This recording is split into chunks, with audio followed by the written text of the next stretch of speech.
Welcome, friends, to the Week in Troof, number 22.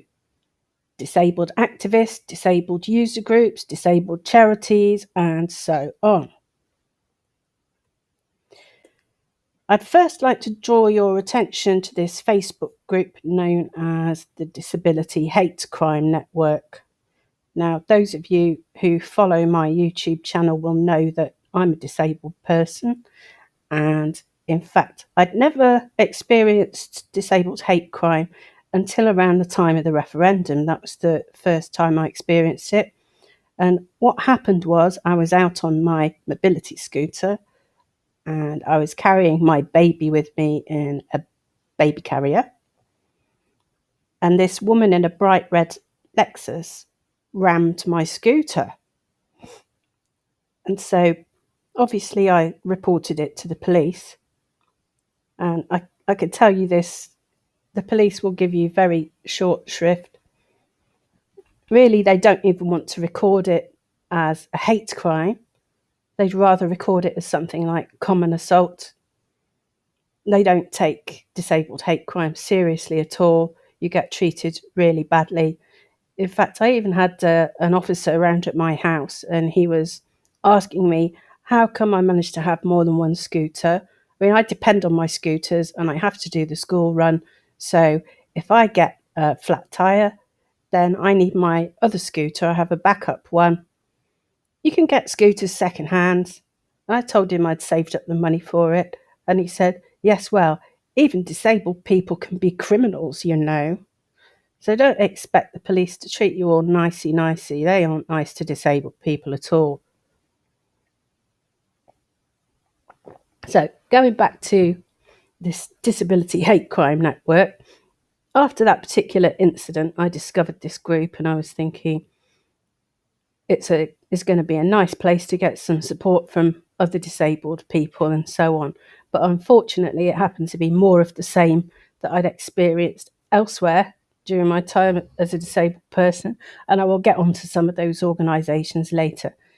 Anyhow, this group here is run by these people on Facebook, and every single administrator in there is someone who is an academic or a journalist in the field of disability. It isn't run by ordinary disabled people. It's run by disabled people who have vested interests. And you see this immediately when you look at the rules of the group. Number 2, anonymity. For your own legal protection, please do not post statements or claims which might in any way reveal the identities of others. Number 3 is very similar. Number 4, taking sides. Please don't ask us to take sides in any personal matters, as we must ensure the right to justice is not compromised. Facebook protocols, posts or comments may be deleted or contributors blocked to protect the network, its members, and other individuals to comply with Facebook protocols. That means if you start causing a rumpus, then they'll just boot you out. Respect. This is not a disability rights network. There are lots of those. Keep the focus on hate crime. Respect each other's views and comments. We don't name and shame organisations, people, or websites, including the police, you traitors, or the DWP. Honestly, this group is so absolutely crap. It's shill city. Basically, it's run by this guy called Dr. David Wilkin, and most of the posts are by him. If you post your personal experiences, the comments will just be switched off immediately. If you start to say anything like the police have not handled it well, then the same thing will happen. And basically, you'll be given a warning. And if you don't heed that warning, then you'll be kicked out and blocked. So far, they haven't blocked me, but that's because I've tried my best not to say anything against them in there because I want to keep an eye on them. But bearing in mind, you might be expecting to get some sort of emotional support from other people who've experienced this. You're not going to find it in there because this is Dave Wilkins' personal project group. It's not to support you or your emotions or anything else. It's really just to glorify what they are doing. And Sodger, if you're expecting to get any sort of peer group support in there, you are not going to get it. This is David Wilkins' personal view of the statistics on hate crime, which since the referendum have increased exponentially. I actually live in Kent, which is the county with the second highest disability hate crime statistics in England and Wales. David explains this as being as a result of more incidents being reported. But as I have already told you, the police do not want to record incidents of hate crime. In fact, they don't really want to record crimes because the more crime there is, the worse they look. It looks like they are not in control and not basically doing their job. And so far as disabled hate crime goes, that's certainly true. What I've found out and what many people have found out and what David Wilkin is stamping down on is people talking about how they've been fucked over by the police. But David Wilkin says that the only reason there is an increase is that more people are reporting the hate crimes. Now, why might it be that David Wilkin talks out of his arse most of the time? Who is he? Well, let's go and take a look at some of these people. Dr. David Wilkin works for the University of Leicester. As I've said, he doesn't call himself doctor in the group, he just calls himself David. So he's got all these qualifications up to the level of PhD in criminology and criminal justice. And it says here he's the lead coordinator of the Disability Hate Crime Network. David has acted as an advisor to government departments, public authorities, disabled and deaf people's organisations, and to private companies. So you'll be getting the impression this is why he does not want to say things against the police or criticise the government or the DWP, and this is why there are no rights type posts allowed in the group, because David is in their pockets. One of the other admins in the group is Miriam Bentley Rose, who also works at University of Leicester and is no doubt one of his colleagues. She's an inclusive education specialist. Another member of the admin is Anne Novis MBE. So she must be a royalist if she's willing to accept honours from the Queen. So hardly anti-establishment.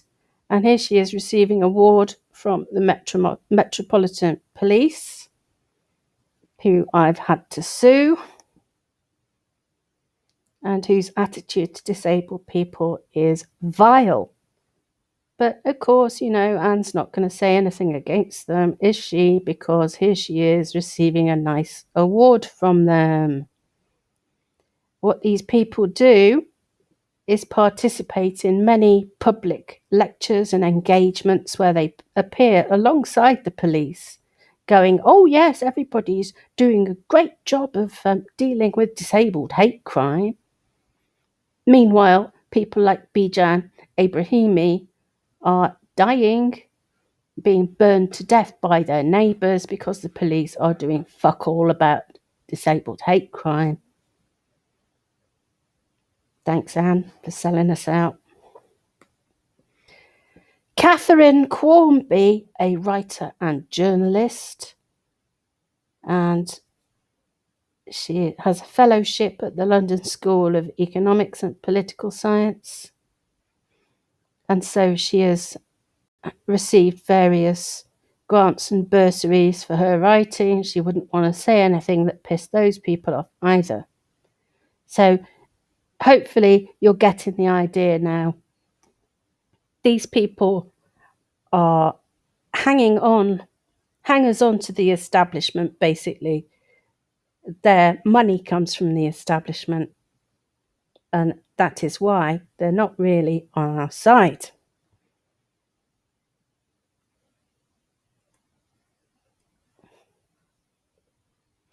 What I've done is I've taken images from the Facebook group because I don't want to show you the names of other people that are in that group. I want to respect their privacy. This shot here shows you, I think that's Anne Novice, Catherine Cornby, and David Wilkin at one of their events, the groovy public speaking things that they get paid for doing.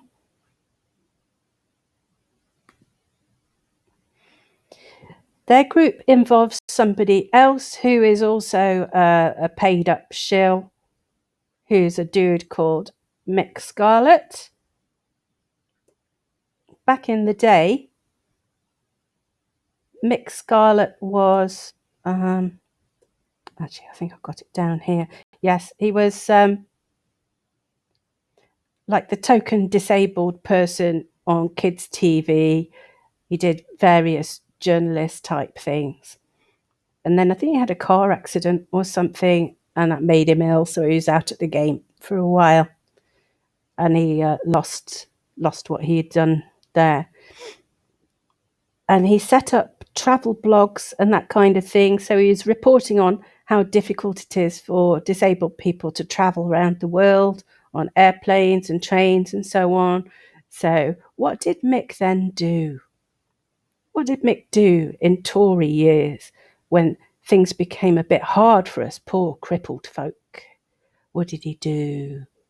He sold his arse to the highest bidder, didn't you, Mik? I'm joining Network Rail as an access and inclusion manager as part of the diversity and inclusion team.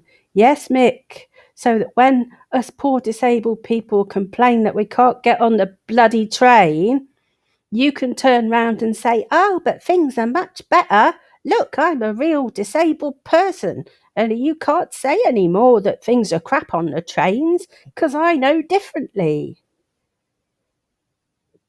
Before you go thinking Mik is such a groovy guy, Mik is in the disabled hate crime group as well. This is a story that David Wilkin, of course, posted about cuckooing.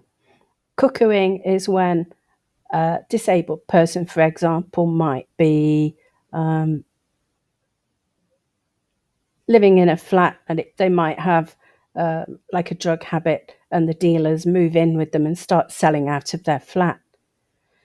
So what's Mik said about this? He said, happened to a neighbour of ours. He lives in an adapted ground floor flat that has windows onto the street. He likes a puff and soon had a gang dealing out of his flat. These guys were threatening his neighbours who were also disabled. And what this goes on to say basically is now that his neighbour won't talk to him anymore about this.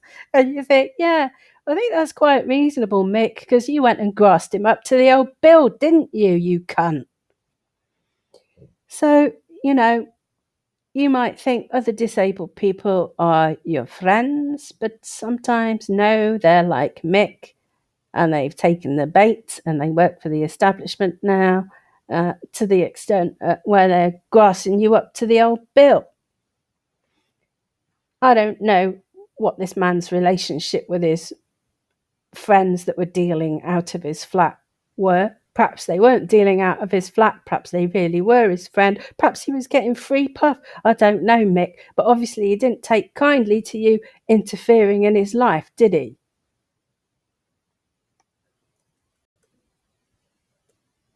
To be honest, they're all like this. This is the disabled activist group Black Triangle. And like the Disabled Hate Crime Network, they also have this association with something called Disability News Service, which is run by a chap called John Pring. And He's everywhere. John Pring is also in the Disabled Hate Crime Network group, and he's in this, and he's all over Facebook. And he really has the monopoly on stories about disabled people. But he's what you would call a gatekeeper. It says here, if you have a story that you think would be of interest to Disability News Service, please contact John Pring. But let me tell you this, John Pring ought to be called John Prick. He's not interested in disabled people at all. In fact, he's absolutely vile. If you contact him with a story, he just kind of laughs in your face. There's been a couple of times that I've had a story. One time, I think I contacted him about when I lived in London and I wasn't allowed to use Dial a Ride whilst I had my baby with me because they wouldn't take the baby car seats and they didn't have any of their own that I could use. So essentially, that ruled me out of using that service. Was he interested? Nope. And the last time I got in touch with him was when I had a PIP assessment, and the assessor didn't do any sort of physical examination on me. And in the report, there was a physical examination report that he'd copied and pasted out of somebody else's assessment. Do you think John Pring was interested? No. Do you think he was really quite rude and belittling? Yes. He was horrible. So they're basically really all the same. That's the Disability News Service site. I could go on and on and on, and this could be a really long video if I talked about Disabled Parents Network, which are a charity. Looks like they've regrouped and set up on Facebook. And I haven't been able to find them on Facebook. Guess why? Because they blocked me. These people completely fucked me up the ass, you know. They're, they're really nasty. And they earn money out of disabled parents having arguments with social services. They used to provide advocates to help people negotiate with social services. But essentially, social services pick on disabled people and take their children off them. That's what they do. But Disabled Parents Network will tell you that they will advise you and help you to interact with social services so you won't be more vulnerable if you need some help. But the truth is, they can't protect you. And in fact, they're sort of feeding you into the gas ovens, basically. So they're one of the worst ones that I know of. Basically, when it comes to charity, I don't give money to charities anymore because I've learned the hard way from small ones like this that they're just making money out of you. And the big ones like Children in Need are just it's like a bank for themselves where the people who work just take the money from the bank account for themselves and nothing ever gets spent on the actual children. The worst example I've ever heard about is a charity called St Mungo's that were for homeless people, and they were actually selling information about foreign nationals onto the Home Office.